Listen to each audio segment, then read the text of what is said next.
push their agenda.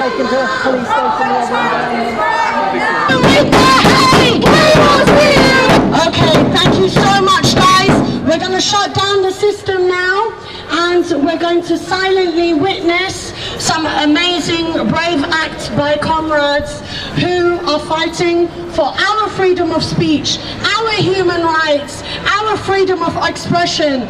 They are fighting for our civil liberties. So the least that we can do is stand here and bear witness to their brave acts. So let us all join together, call your friends over, and let us stand here as witness in this moment in history. Thank you, guys! Free, free! Well, I just want to check with somebody that they're hustling, so I didn't want to just But as Mulzam, Uncle Mulzam Beg, where do you see the next 20 years in Britain?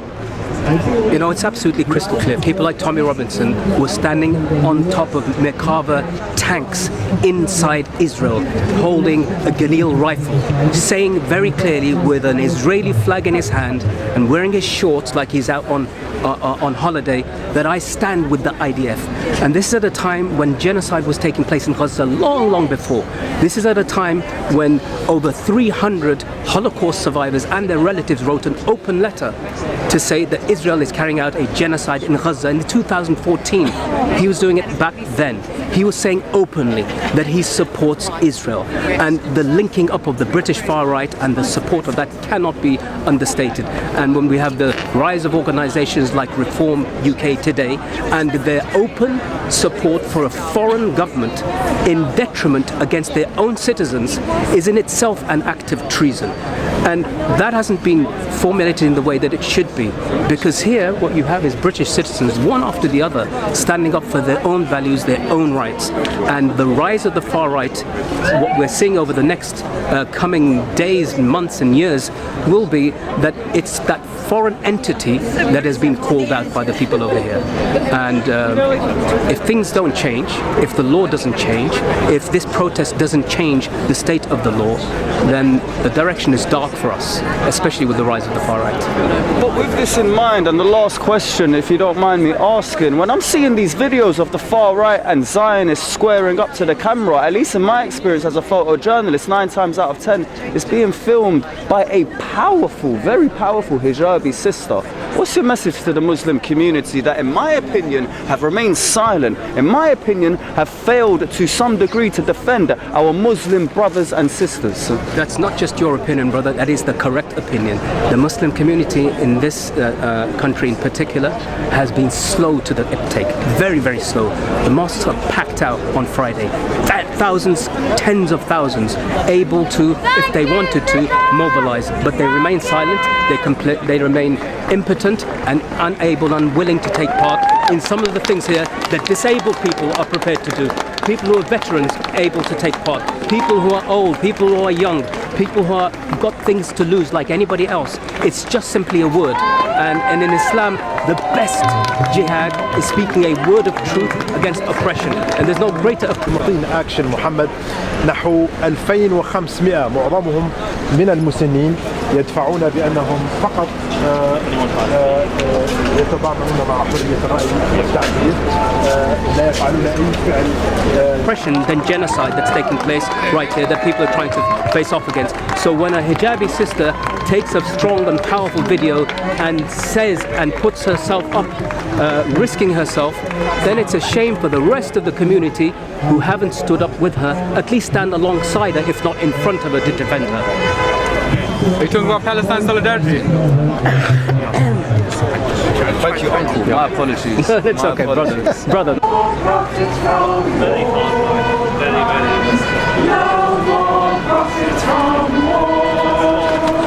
And one thing that's happened over the past 2 decades or maybe more, people have been talking constantly about Palestine and their issues have been falling on deaf ears. But what's happened right now with this number of arrests taking place constantly is that the cat is out of the bag and it's never going back in again. The state of Britain has changed forever in terms of its policing, in terms of its legislation, in terms of ordinary people that are prepared to stand up and be prosecuted as terrorists to oppose the worst crime that any human can commit, and that is genocide. And I think we can be proud of where Britain is right now with these people over there who are coming out in the cold, ready to get arrested. That's a genuine question, coming straight from your heart. I grew up always hearing the individuals' names, Tommy Robinson, and we didn't batter it any attention. We didn't.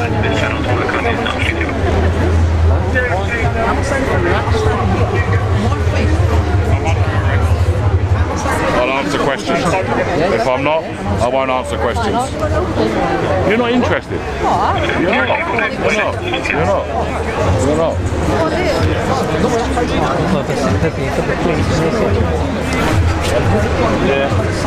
Bother to provide any attention to this individual, but now we're seeing him on the doorsteps of Al-Aqsa. He's on the compound. He's trying to get into the masjid. Honestly, from your perspective, and not as an organizer, not as a protester. Upset about it. Tell us how we can. He's just being unnecessarily angry with us. This guy. Is this officer here? I didn't see what happened. What? I mean, there's no. Sorry, we're just trying to push past the bubble. Yeah, we just the officer needs space to work. That's it. We're just trying to do our job. Yeah, that is it. Space as well. We're actually on the same side. Yeah. Watch your back, guys. Thank you. Watch your back. Open up!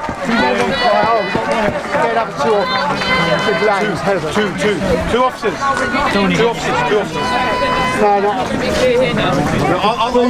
You're into the corner. Stay there. We're very nice. Be nice back. We're very nice to you. Be nice back. Please. I don't believe you were pushed. I'm pretty sure I was. I wouldn't be making that claim if I wasn't pushed. Okay. There's no need to be angry. Any officers from 0940? Probably the large policeman behind you who pushed you, I would guess. That would be my... Probably the large policeman I thought the behind police you. were supposed to de-escalate the situation. And the pushers from in front. Nicely. She wasn't pushing you, sir. She wasn't pushing It can be you. nice and She still wasn't push. pushing you. She wasn't pushing you. The largest number of terrorism arrests in the history of Britain haven't been for violence.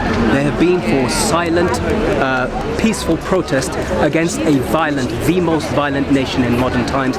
That is the state of Israel and its Zionist genocide.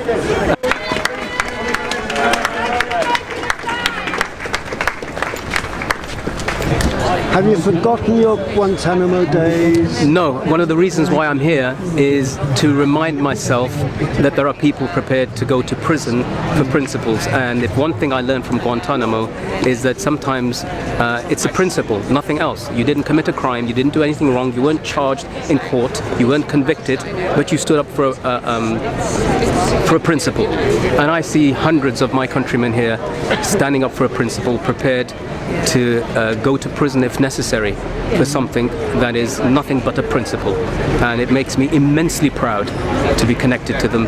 I myself was arrested a few months ago for the very same thing, and so it's that inspiration I got from Guantanamo that hasn't left me, so that's why I'm here. And going back to those days, did you ever imagine, could you imagine any future for yourself? What did you think might happen to you? There was a point at which I said that once the fear-mongering has stopped, once they've stopped, I've stopped believing that they're going to say that I will never be released from this place, I will get out. And when I get out, I will fight for the rights of other prisoners. And I've been trying to do that from that day till now. Right. Oh, thank you so much. You're welcome. Thank you. Is it alright if I can get that shot? It's under investigation, so I have no idea what they're going to do. I gave a quick talk about what's happening inside, about what's happening here, and how the police will be shaping themselves, all kinds of things. I think On Monday. Did you have a barrister? No, I represented myself, but it was just a plea hearing. So they took us into the dock 5 at a time. The judge was quite empathetic, so she allowed us to make some statements. And as far as I know, everyone in the afternoon session with me pleaded not guilty. Right. So my trial starts on the 1st of July. Next year? Yeah. Next year. That's hilarious, isn't it? Next year. Yeah, next year. Oh. You know, and there was a lot of optimism for the judicial review, and then after yesterday's news, when they're replacing judges, right? It's just how corrupt can this country get? Yep. You mentioned the judges. Do you want to say what you know about the judges? For the judges here, well, Chamberlain's been replaced, and Sharp and some Sharp and Stein, who both have ties to Israel. So how's this a fair process in the judicial review? From your layman perspective, why do you think these two have been brought in? They're more predictable, would you say? They're government lawyers. Well, formerly, now they... Well, yeah. It's the same as in case you get arrested. I'll be on 6. It wasn't implemented at all. The law that wrote it had clear ties with Israel. Everyone seems to have clear ties with Israel when it comes to this government, whether it's writing independent papers for the Home Office to act on, or whether it's pulling people inside the World Courts of Justice for judicial review. Yesterday we found out David Lammy, he wants to get rid of jury trials. Yeah, and they want to change them with judges. Apart from serious crimes like murder. After seeing what happened yesterday, how do you feel about that change? Disgraceful. I mean, it's not implemented yet, but just the thought of it, and the thought that could be implemented in the current situation is disgraceful. Why do you think they're doing it? Well, the excuse is that there's a backlog in the courts, but the judicial system is broken, the prison system's massively overpopulated, we don't have enough lawyers and barristers, and the court process isn't working. So they're underfunded to create a backlog, and the solution is authoritarianism. Yeah. So, you know, it's quite clear to those with their eyes open that we're heading towards a pinch point of no return. You know, these laws that are being overturned, we're not going to get back, and it's just a shame. Without a serious organised fight back. Yeah, and it's a shame that the police officers here are blind to what they're backing, and unfortunately the majority of the public in this great island that we live on have got their eyes closed. They're sleepwalking into this, and when they wake up and maybe they draw their line in the sand to protest about something that's important to them, it's too late, brother. A soldier for how long? I'm a former British soldier for 5 years. And you're here supporting? And I'm here supporting defend our juries and lifting the ban at the World Courts of Justice. I took an oath to defend this country a long time ago, and I still feel that I have a duty to defend this country now about the oppression and the authoritarian regime that's going on, and people's civil liberties being eroded on a daily basis. Do you think your position is common among the military? No, I don't think so. Can I ask, how did you come to change your views? Over time, as we grow and develop and reflect. If I had my time again, I wouldn't serve. I wouldn't serve in the British Army. I wouldn't serve a British government, and I certainly wouldn't lay my life down. My eyes are open. Was it a gradual change or something immediate? Yeah, I think over time you reflect about what you've done, what you've been involved in. Had you seen active service? I was in Northern Ireland for just over 2 years. I regret that deeply, because again, just like Palestinians, the Irish have been oppressed by successive British governments over centuries. So I regret my time there deeply. But you do what you do when you're a young person.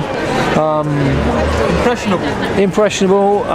Job prospects in the early 80s weren't great under Thatcher. There was 3.5 million people unemployed. So choices were stark.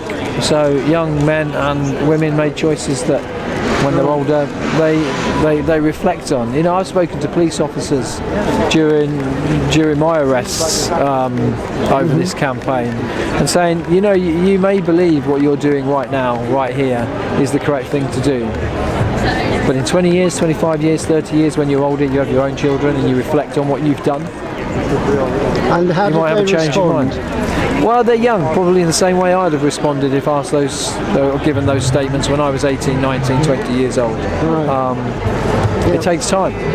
It takes time to change people's opinions. It takes time to change people's beliefs. A lot of people have this impression about these movements being lefties and liberals and hippies and some kind of tree huggers. But as you can see, you're someone from a military background and you're here.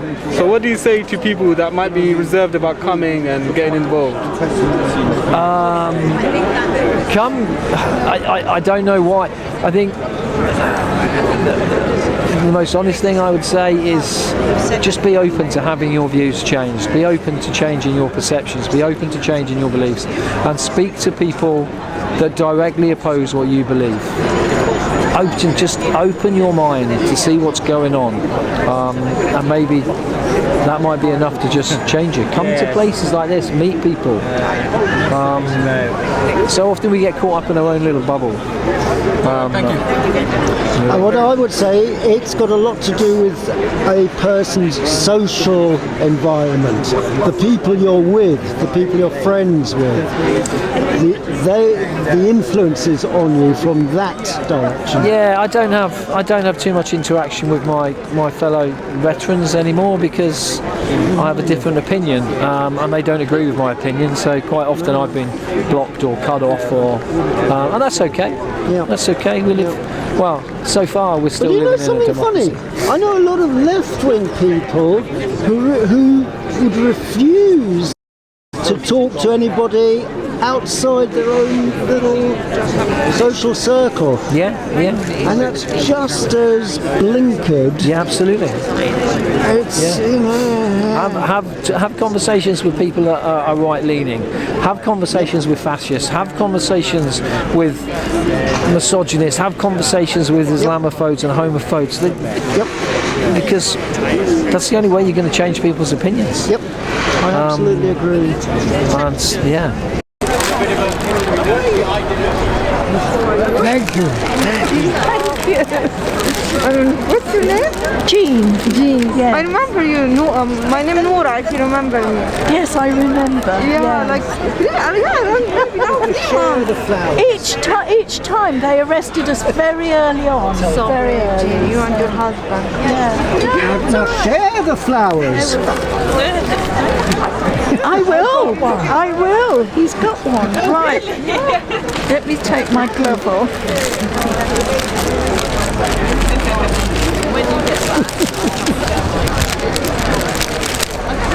Does it smell? No.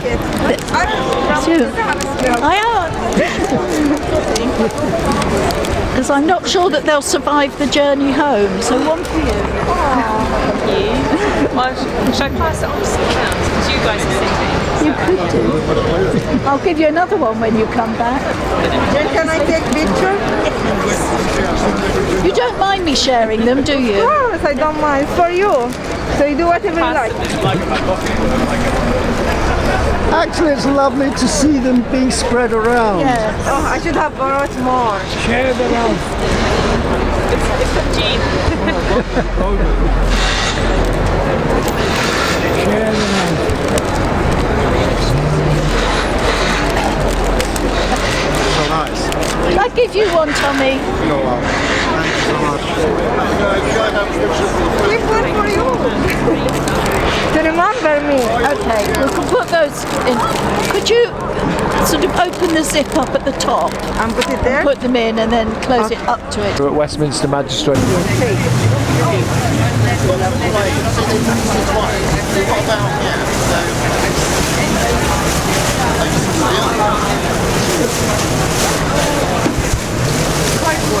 Yeah, I think we'd all like that. Your feet.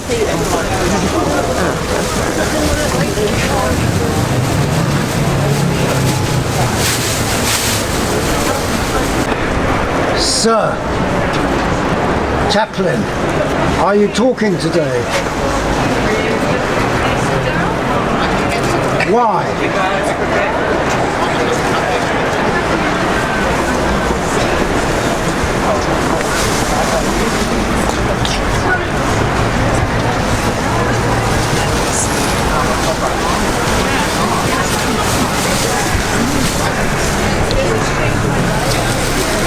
Mr. Chaplain, humanity is begging to know what you think of the world these days.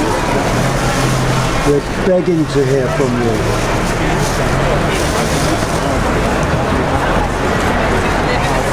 Please, just talk to us. We need to hear from you. Greed has poisoned man's soul, has barricaded the world with hate, has goose-stepped us into bloodshed and misery. We've developed speed but shut ourselves in. Machinery that gives abundance now leaves us in want. Our knowledge has made us cynical, our cleverness hard and unkind.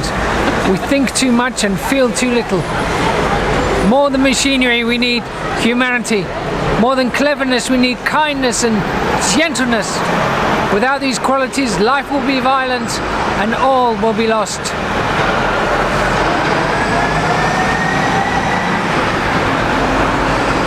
Thank you. Thank you.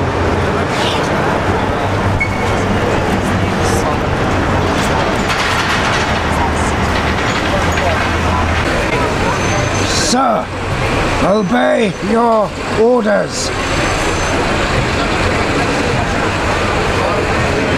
Like when they arrest one, sorry? Did they give you trouble or? No, they never give me trouble. Did that bail you guys? Absolutely. Can I ask, what is your connection? I support their cause. I think you guys need to defend your freedom of speech and stand against genocide. It's not terrorism to stand against genocide and to express your opinion. Sure. Can I ask, are you born here? No, I'm not. Where are you from originally, if you can tell me? I'd rather not to say. That's okay. Yeah. But I believe in this cause, and I urge all Britons to come and support these brave women and men. Right. They're really defending the rights of freedom of speech and human rights. Right. Can I ask, are you a journalist? Or No, I'm not. But you're clearly politically aware and interested. Yeah. So. And I believe I do stand against genocide, and I believe in freedom of speech. Is holding sign, expressing your opinion, is not terrorism. Very much so.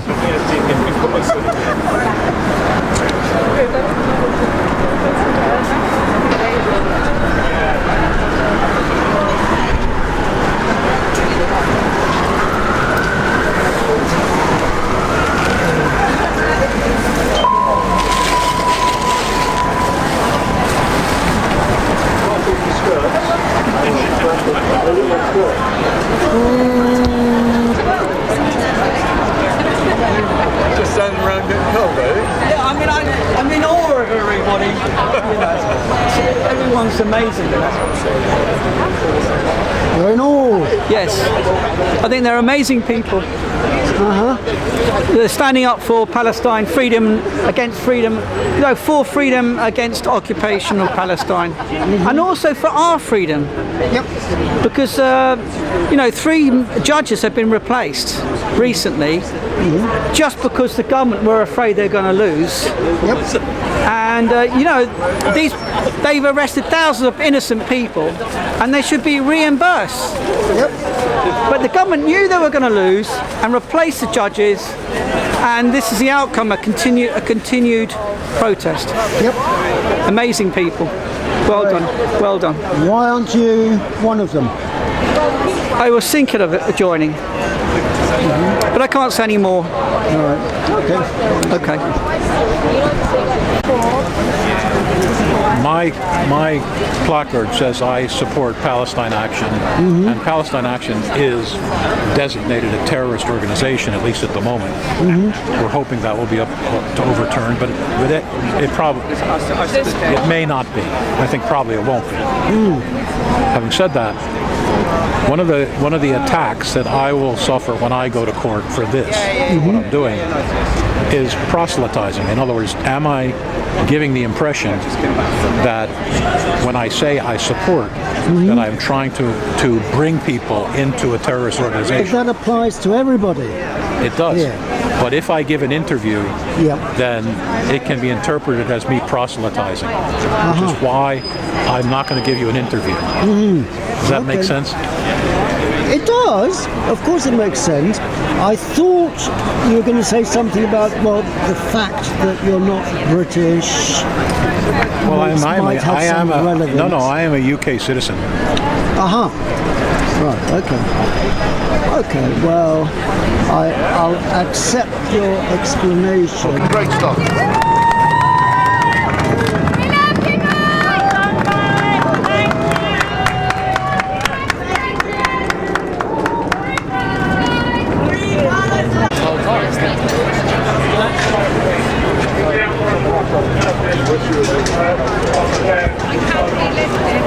You clearly do, you can see it in your eyes. That's why I'm saying I'm not trying to break you. I'm not trying to break you.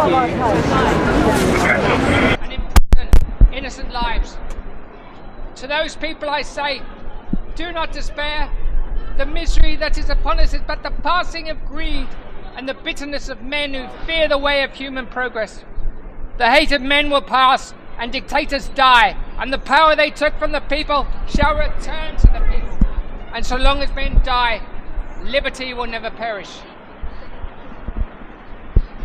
Police, don't give yourselves to brutes, men who despise you, enslave you, who regiment your lives, tell you what to do, what to think and what to feel, who drill you, diet you, treat you like cattle, use you as cannon fodder. Don't give yourself to these unnatural men, these machine men with machine minds and machine hearts. You're not machines, you're not cattle, you're human. You have the love of humanity in your hearts. You don't hate, only the unloved hates, the unloved and the unnatural. Police, don't fight for slavery, fight for liberty. Because you, the people, have the power to create machines, the power to create happiness. You, the people, have the power to make this life free and beautiful, to make this life a wonderful adventure. So in the name of democracy and humanity, let us use that power. Let us all unite. Let us fight for a new world, a decent world that gives people the chance to work, that gives youth a future and old age security. By the promise of these things, brutes have risen to power, but they lie. They do not fulfill that promise, and they never will. Dictators free themselves, but they enslave the people. Now let us fight to fulfill that promise. Let us fight to free the world, to do away with national barriers, to do away with greed, with hate and intolerance. Let us fight for a world of reason, a world where science and progress leads to everyone's happiness. People, in the name of humanity, let us all unite!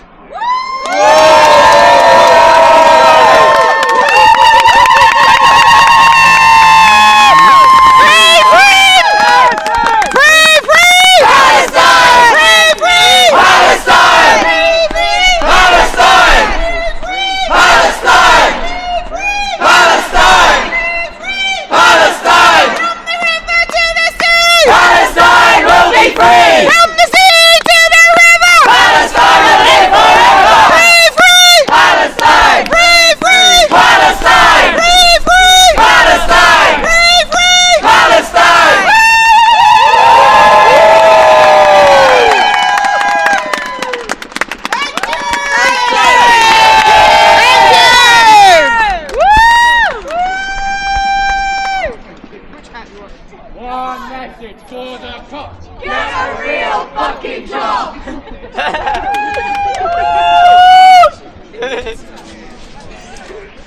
Yeah? Section 13. Right, I'm going to place you under arrest for Section 13 of the Terrorism Act, okay? Sure. That's due to the sign that you're...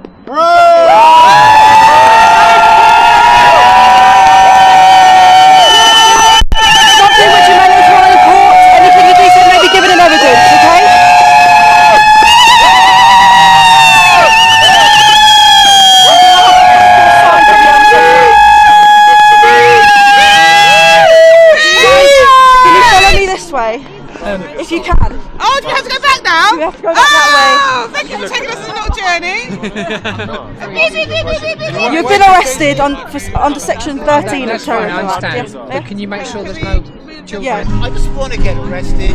I support genocide. I support the killing of women, men, babies, children. It's discrimination. It is discrimination against people that support genocide who want to get arrested. Exactly. Yes. Being discriminated against.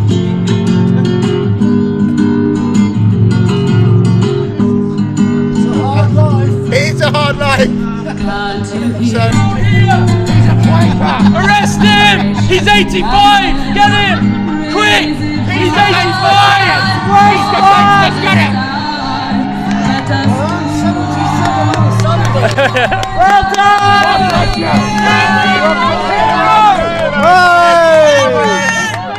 Thank you! When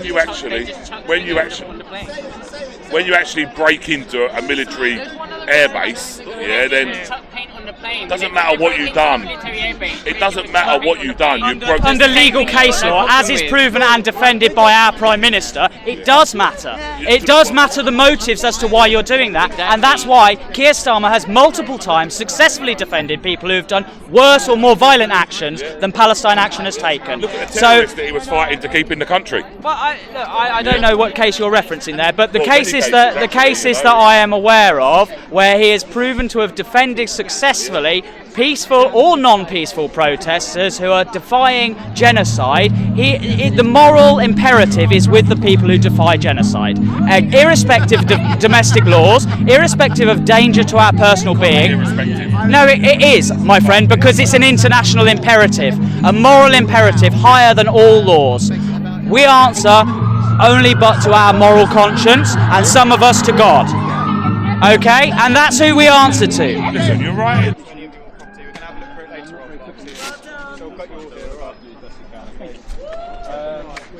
Just go and head over this way, alright?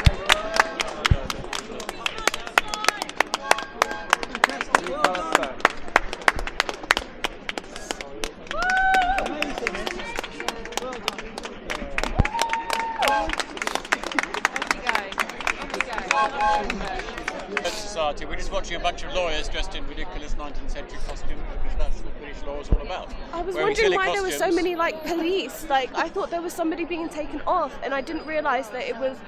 Oh, it's the Palestine Action protest because they were doing their thing in court. This is. The police presence is absolutely ridiculous, considering the fact there's nobody being violent, there's nobody shouting, screaming. We're all just silently protesting. I stand for everything that you guys stand for against this genocide, and you're doing an amazing job. Well, we're failing to stop the genocide, but we're doing the best thing No, it's we not can. even failing. Regardless, it's resistance, and that's all that matters. Exactly. So even if it's a small voice that's heard, for the children, for the people of Palestine, I stand for everything. So just please keep doing what you're doing. It's amazing. You get a bit fatigued as well, knowing that there is the massive blockade that's going on, and the lack of accountability of the Israeli government, and the lack of accountability that we're holding them to, I think is genuinely disgraceful. We think of ourselves as an advanced nation when we really aren't. Not only is there ongoing discrimination going on with our own governments and our own systems, but the fact that we're implementing that and allowing genocides to happen in other countries is disgraceful. Yeah. Oh, thank you. I hope you continue doing the great work that you do, and I wish you the best, genuinely. Thank you so much.